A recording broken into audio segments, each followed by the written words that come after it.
Hello and welcome to another Imperator Rome video. So I haven't done one of these for a while because for a while I was under embargo and it would be a bit dangerous, I guess would be the best word to say, to make these kind of videos. But now all the embargoes are over and the game is out, and some people are not especially pleased. The response to it has been quite mixed. So I do have a review sort of planned, but I'm not really a review kind of person. I find it difficult to put my thoughts into words like that. So it's probably going to take me a while to get around to it. But I fall on the side of there are things that I really would like to see more of, some things I'd like to see less of, but in general, I'm quite happy. Right? That's basically my overarching view. But there are people who are having things like stuttering issues, they can't launch the game, horrid frame rates, that sort of thing. And for those people, I totally understand that the game is obviously not where you want it to be right now, because obviously you can't play it. There are people who are quite unhappy with the depth that the game has, and I think there is a valid criticism there, but some of the criticism has been a bit overdone. I will go with that word.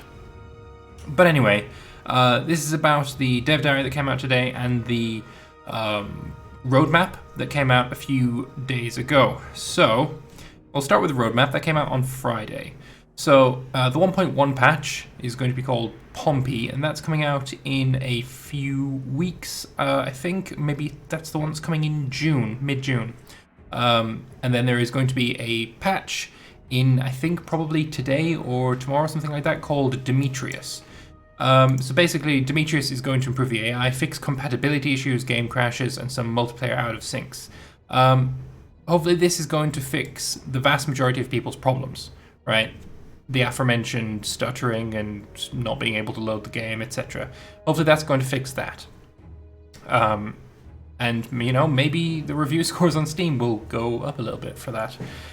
Then we've got Pompey. This is coming out in mid-June-ish area. So we're going to get a balance of technology progress, mercenaries in shattered retreat, truce breaking, assassinations, governors, war exhaustion, and legitimacy. This is also covered in today's dev diary. So we're going to leave this aside for a moment and go onto the rest of this. Improving mechanics for population growth, stability, and barbarians. These two are also in the dev diary. Barbarians, not so much yet. Tweaks to Civil War mechanics with new power base mechanics. This worries me because, I mean, it's no secret, right, that I am not a huge fan of putting everything towards mana. It's just easier to call it mana. Power means totally different things compared to who you ask. So, yeah, there are... One of my criticisms for the game, by the way, is there is too much mana involved. But I'm fine with mods, so it's whatever. Naval rework, that is coming in next week's dev diary. So naval combat mechanics and multiple ship types. It's what a lot of people have been criticizing before as well. So you know, maybe we'll see something interesting there. Navigable major rivers. I am quite excited by this. I think, yeah, sailing up the Danube, sailing down the Rhine, all these things are going to be, you know, very important. Sailing down the Nile, like, that is going to be huge. That's going to be huge. Sailing up and down the Nile was of huge importance to trade for both Egypt and for Rome when they took over Egypt. So yeah, having navigable major rivers definitely has to be there. It's a must. I'm looking forward to that. Deeper holding mechanics for characters, where you can give characters holdings and they can purchase new ones as they grow in wealth. Holdings are in the game right now, but they have not had any impact on any of my games so far. So I'm definitely looking forward to seeing what they do with this, make it a bit more, yeah, a bit more impactful, a bit more meaningful. So at the moment it's like, oh, this character has a holding in this province. So, you know, more character interactions, always very much appreciated. New piracy mechanics, I hope that's going to be coming in the naval rework dev diary next week. There's nothing in this dev diary. Redesigning functionality where instead of spending power for an instant result, you now spend power to nudge it towards that result over time. Fucking yes, I like this. This should be the standard.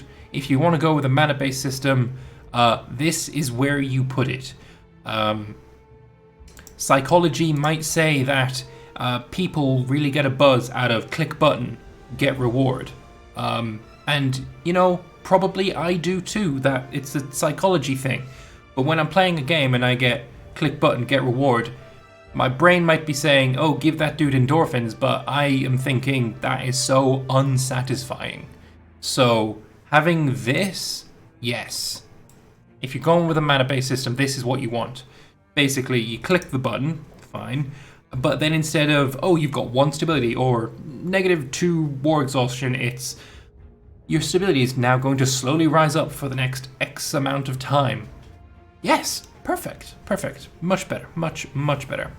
Better abilities to play tall, good, including centralizing trade, yes, more trade mechanics, and impacting specific cities, that's going to be interesting as well. Tribes being able to decide what units their retinues should have. So basically no tribes that are owned by the player, at least, are going to have chariots anymore, because chariots are wank, and yeah, you don't want them, so you want to make them have probably light infantry, light horse, something like that. Dual ruler mechanics for the Roman Republic. The second consul. Oh yes, how I have wanted this very much. That's something I'm looking forward to. Actually, I should, while I'm reading this, I'm going to try and sneakily find the post where he talks about the dual consul, because that probably should be here as well. So, and also consorts from monarchies. Yes, that's definitely something that we should have, and the way that they are planning on implementing it is also going to be quite interesting. So let me just quickly drag over this over here. There we go. So this is the way that they're planning on doing the dual consulships. Basically, as you can see here, one consul, co-consul. And you see these lines here, I think, like, I don't know for sure, but I think this means this guy has a better finesse, charisma, and zeal stat. Therefore, that's what the government basically uses. This guy has better military stat, so the government uses this. All fine and dandy. That looks fine, and I assume, or I hope, it's going to be the same for consorts, because right now, yeah, you get married to somebody, and so what? It really doesn't do anything other than give you heirs, especially if you're a republic where you don't really care if there's heirs or not. Like, yeah, other than, like, you know, spreading the family and all that. Yeah, this looks good. This looks good, and if it's the same for consorts, also good. There was a question about the diarchy of Sparta. For, if you don't know, Sparta had a system where they had 2 kings. They weren't married, they were just 2 kings. And if that is also implemented for this, then awesome, perfect. Let's close that again. Let's go back. That's not where I wanted to be. There it is. So, government abilities for all government categories. I don't really know what this is really referencing. Government abilities. I don't know.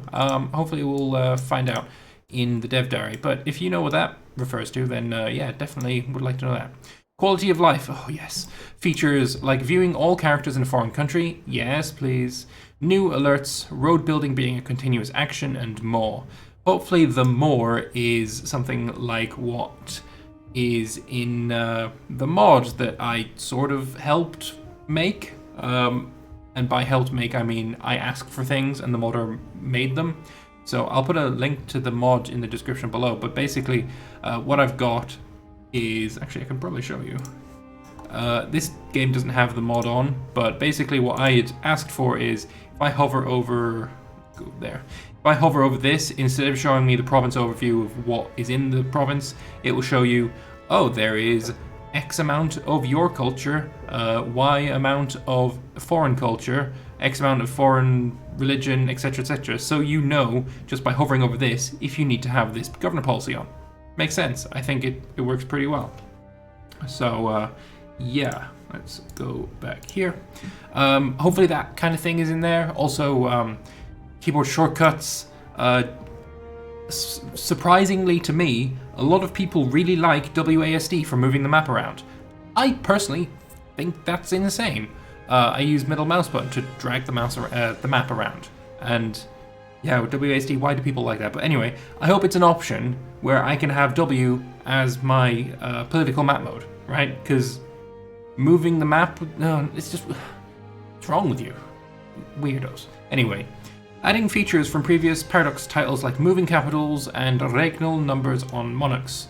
So regnal numbers is like, if you've got 4 Alexanders in a row, then the 4th one will be called Alexander the 4th. Oh, makes sense. Much more modding support.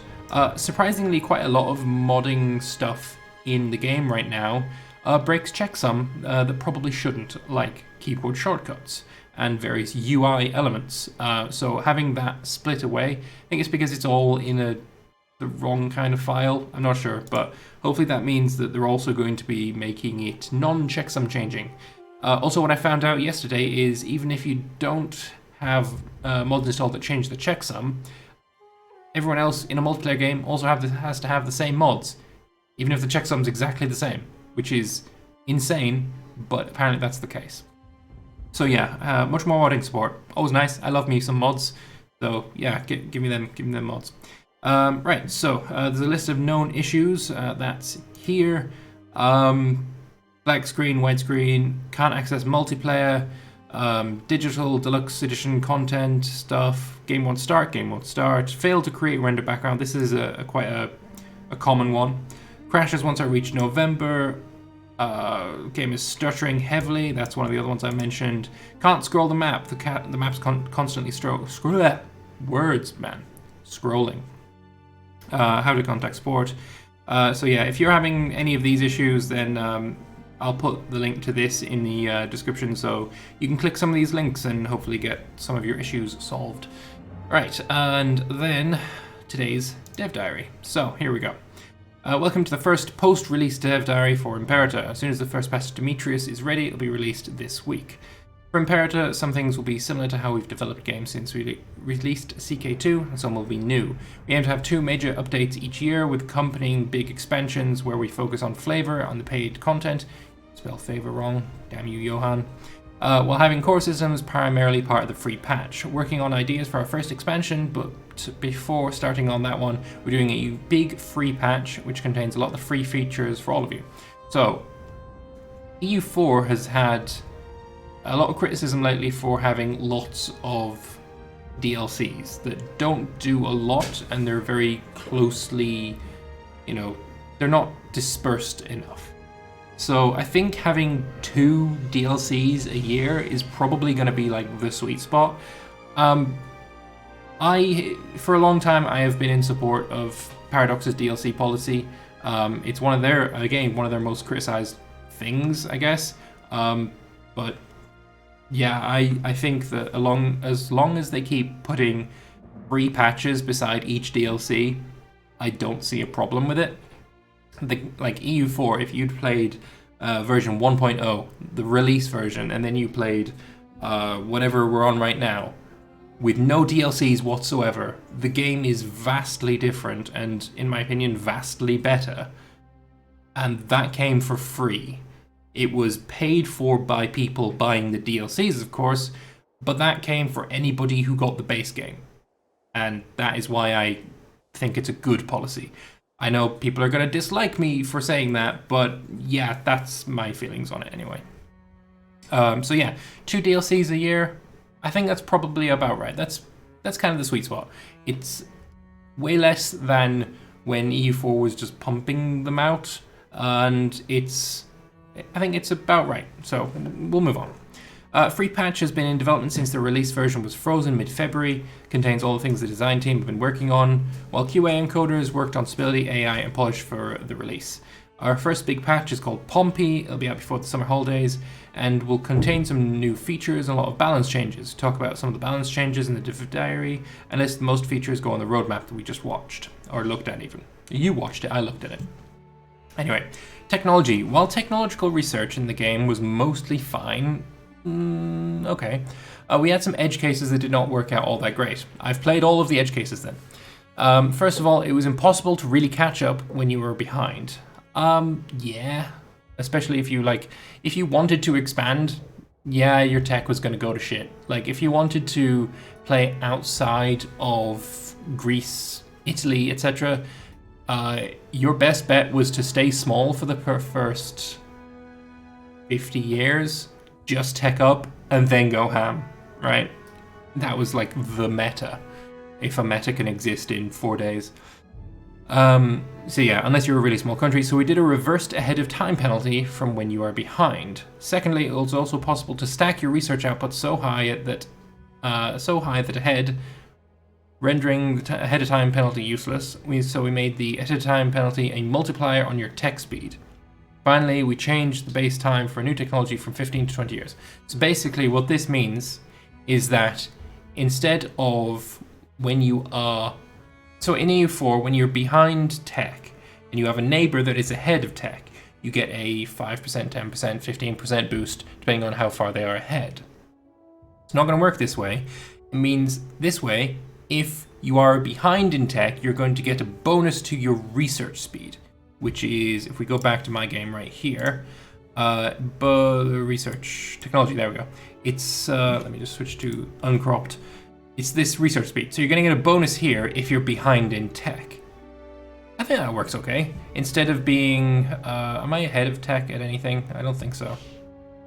Oh yeah, I am. So being ahead of time here makes it my monthly increase go down by 18%. Apparently that's no longer going to be the case. And it's going to be, if you're behind tech, then it's going to be a bonus here instead. If that works out, I hope it does. We'll have to wait and see and find out on that one. But, you know, it might. It could be good. Finally, we changed the base time for new tech from 15 to 20 years. Also fine to me. Shattered Retreat. The action of voluntarily doing a Shattered Retreat was a bit overpowerful. You don't say. In that while it was useful, it had almost no drawbacks. Now when you do a manual Shattered Retreat from the unit interface, it'll also lose 50% of its remaining strength. That is devastating. Like, holy shit. That would be very painful. Don't want to do that. As well, Shattered Retreat, there is some odd things, let's say, that are happening with Shattered Retreat. Let me just give you a quick example. So, back to the game, yet again, let's go there. I was playing a game as Macedon. I don't have the save anymore, but I always had to play a game as Macedon, right? I conquered all of Thrace and I owned Byzantion. I put a fort in Byzantion. There was a zone of control being emitted from this province right here. I thought, oh, I'm going to go to war with Phrygia. I've got a better navy than he does. So I went to war with Phrygia and I had this strait completely blocked. Didn't want him to cross over here. And I had a navy docked in Byzantion. I waited until Phrygia brought over about 20,000 troops, brought out my navy. I then attacked those 20,000 troops while another like 60,000 waited over here, unable to get over. I attacked these 20,000 troops with my entire army, like 40, 50,000, something like that. And I was expecting, because he can't retreat, he can't go forward because of my forts, I was expecting him to be completely stack wiped. But that was not the case, because as soon as you Shattered Retreat, you ignore Fort Zone of Control, which meant instead he Shattered Retreated all the way up to, I think, Istros right here, which he owned because it starts as an OPM that he conquered, right? So he Shattered Retreated all the way up here. So I had to bring my entire army all the way up here to fight him again.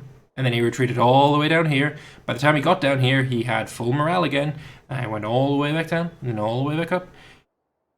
And that was so unfun. It was not even real. Like, I couldn't believe that this is the way it happened. So, yeah, fixing that very specific thing would be much appreciated, because that was laughably stupid. Zone of control with straits. Like, if this happens to you, my advice is to have your fleet docked as they start retreating and then bring it back out so you can have another fight immediately. Because, yeah, ignoring, so that they try to retreat this way. Because if they retreat north, it's... Oh, it was so dumb. It was so dumb. Anyway. Back to the dev diary. I love it now that I actually have, the game to show you. I can do these dev diaries and also, switch between the things. Like that works out pretty nicely. Alright, so truce breaking. As you may have seen in the dev clash, breaking a truce had no impact on your reputation, so it now increases your aggressive expansion as well, just like some other games do. I wonder how much. Truce breaking should be... what is it in EU4? Isn't it like 5? Or maybe 10? I think 5 or 10 aggressive expansion in Imperator is not enough. I think it should be way more, so hopefully it is. Mercenaries, while performing mostly like we intended, were much too of a renewable resource. What we've done is reduce the amount of mercenary companies. Good. Oh, good. And not stack them all in the most heavily populated areas. I just quickly gotta go back here and, can I tag? This used to be a multiplayer game, so I might not be able to. Iggy. Yeah. I hate this. I hate seeing, what's it, 1, 2, 3, 4, 5, 6, 7, 8, 9, 10, 11 in just this area. That is ridiculous. So yeah, changing that, very much appreciated. Made it so mercenaries cannot be stack wiped, and if they would have been, instead they now charge their disband fee from the employer and leaves his employment. So I think this is gonna be quite painful, actually, very painful if you're using mercenaries and you maybe, forget to let them get their morale up. You hire your mercenaries, someone just immediately goes boom, now they're dead, and oh yeah, now you have no money because you had to, you were expecting to be able to use these mercenaries for a while, and now you have to immediately pay for them. Like in multiplayer, this is going to be quite interesting. Also, a really good way of bankrupting someone. And by bankrupting, I mean just getting them into a deficit so they get negative modifiers. But yeah, it's going to be an interesting one. Speaking of negative modifiers, we're going to go into stability soon as well.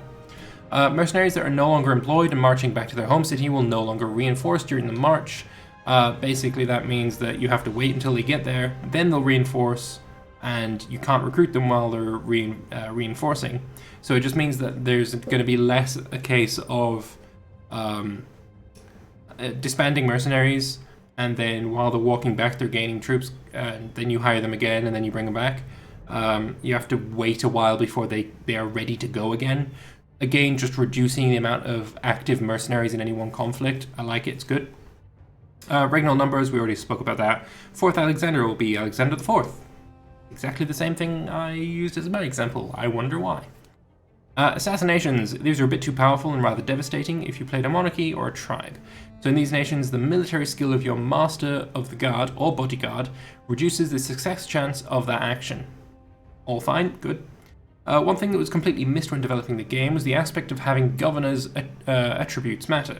These obviously need to be changed, so now the finesse skill, that's the green one, the civic, the civic skill of the governors will impact the output of the cities they govern by 5% for each finesse. That's kind of huge, actually. So having... In a monarchy, especially, right, your capital region, or actually no, your capital region for any nation, I think, capital region is governed by your ruler. If your ruler has low finesse, then your capital region is going to be very much less productive. So yeah, if you have a bad succession where somebody with not so good finesse is, next in line, you could lose like the production of your major hub, your central area of your empire just goes down by like 50% or something. Like that's crazy. That is huge. That brings a lot more weight to what your character's stats are. So yeah, I'm definitely in favor of that. I think that's a great change. Population growth also had a few problems in that we only had one variable to play with. After a lot of discussion and testing, we split it up into population capacity, which terrain, technology, civilization, and granaries impact. This seems an awful lot like the system that Mayo and Texas has for their population. Not just saying. And then it's impacted by resources in situations like your city being burned to the ground by invading armies. Yeah, that seems a lot like Mayo and Texas' system. But hey, taking cues from the masters is not a bad thing. Good on you, Paradox, for not being too know-it-all, I'm better than you kind of thing, to actually look at things and go, oh, that's a really good idea, I'll have that. That's good, I like that. Alright, now, stability. Here we go. The old stability mechanic was a large part legacy from the first Paradox game ever made, with a range from -3 to +3, and also one of the most complained usage of power that we have in the game. Yes, we complain about using power. Like, I'm glad you realize that this is a thing. This complaints, they are a thing. In the people did not enjoy being able to instantly increase stability if they had power. Yeah, I also don't like instantly converting pops, or instantly assimilating pops, or instantly promoting pops, or instantly doing this, or instantly, I fucking hate that word. Get rid of instantly. It sucks. It really does. First of all, stability is now 0 to 100, and decays towards 50 over time. Of course, all events and mechanics that changing stability have been updated to the new range. Stabbing a pig, oh, I love that. Stabbing a pig costs 100 power and gives 0.5 stability a month. An increased pig stabbing costs 50% extra for 5 years. This is stackable, so the more pig stabbing you do, the faster it will increase in that time frame. So you stab a pig, and it gives 0.5 stability for 5 years. You stab 2 pigs in a row, it's going to cost you 250 power, and then you get 0.1 stability a month for 5 years. Fairly sure that's how it works. And yeah, I like it. It's good. Threshold for starting wars is a minimum of 10, and you need 10 to appoint people to your government. I find it very unlikely that people are going to be going below 10 much at all, to be honest. War exhaustion. In a similar way, war exhaustion has also been overhauled in that it's no longer an instant reduction for some power. You now spend power to add an overtime reduction of it, and this can be stacked the same way as pig stabbing. War exhaustion, I've never really felt the effects of all that much. Yeah, it could be more, it could be less. I mean, it's good that you can't just click and get rid of it, but I never clicked and got rid of it anyway because it just wasn't painful enough. Legitimacy. When changing stability and war exhaustion, we also took a look at legitimacy and make it work the same way. Legitimacy is no longer instantly increased from a button press. I had actually no idea that it was, and I wish I never knew that, because that's another thing I don't like. Legitimacy is no longer increased from a button press, but a stackable short-term increase you can pay to get. What are we going to pay to increase legitimacy? No, seriously, what? Money? No.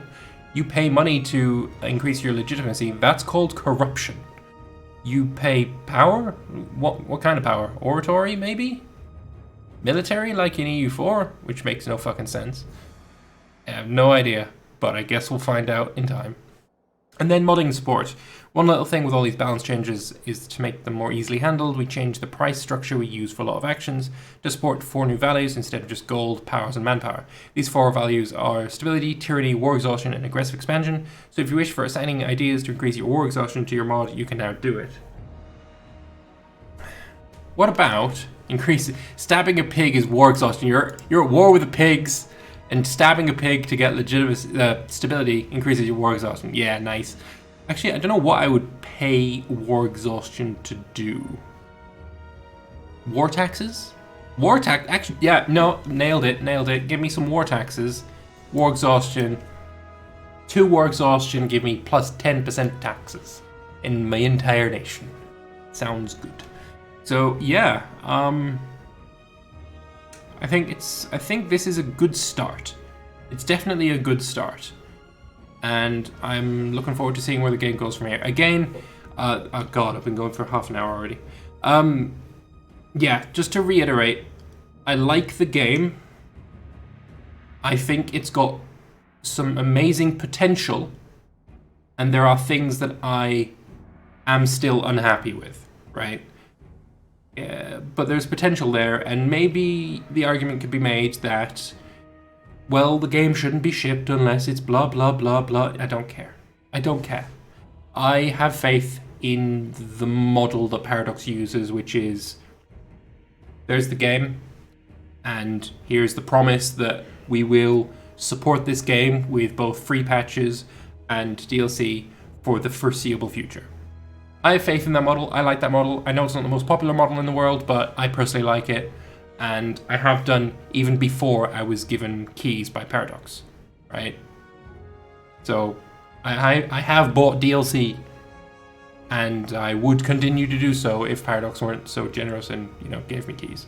So yeah, my opinion has not changed. Before and after, my opinion has not changed. So don't accuse me of being a fucking shill again.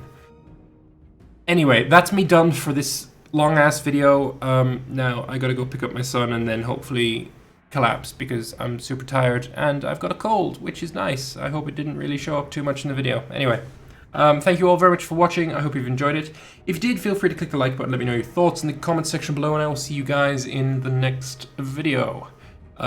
Tuesday, which is tomorrow, I will be streaming over on twitch.tv/Lambert2191 in a large 30-ish player multiplayer. I'll be playing as Armenia. It's gonna be fun. I'll see you there. Bye.